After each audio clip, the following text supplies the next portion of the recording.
বিকেলের নাস্তা বানানোর জন্য আসলাম। এই হলো চা আর এই হলো আমার বাবার বিকেলের নাস্তা। আর রুটি লাগবে। এই না আইসা দাঁড়াই আছে আমার কোলে টুকরে নেয়, যতক্ষণে না খাইতে পারবে ততক্ষণ দাঁড়াই থাকবে। আমি কোলে উঠতে দেখবে সে তার রুটি ভাজা হয়েছে কিনা। এই হলো তার রুটি, মজা মেজে খাইবে না। এই হলো আমাদের বিকেলের নাস্তা। এই যে তোমার এই যে হুজুর, হুজুরের টুপি ফালাই দিতেছে। দুই হুজুর একসাথে এসে হুজুরে নামাজ পড়ছে, খাইতে সেই জন্য আর কি টুপি দিবে না হুজুরে। হুজুরের সন্ধ্যা হইলে খাবার দাম দায়ী থাকে। এই দেখেন না, হ্যাঁ রুটি ভেজা। এটা হইলে আর বিকেলের খাবার। সকালে খাবে ডিম সিদ্ধ করে, বিকেলে খাবে ভাজি করে। এইগুলো হলো আমাদের বিকেলের নাস্তা। এখন খাও। তুমি খাইতে আসো?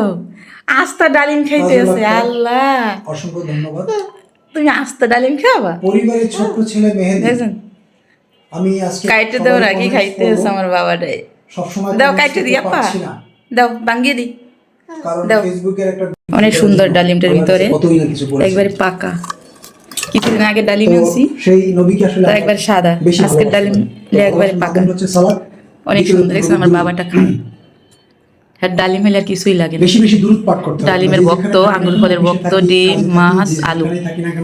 এই যে খাইতেছে, দেখছেন? নবীর দুধ। তোমার আব্বুর একটু খাওয়াই দাও তো। আস্তাগফিরুল্লাহ আস্তাগফিরুল্লাহ রাব্বি মিন কুল্লি যামবি ওয়া আতুবু ইলাইহি। দেবে, হ্যাঁ বাপরে দেবে খাওয়াইয়া।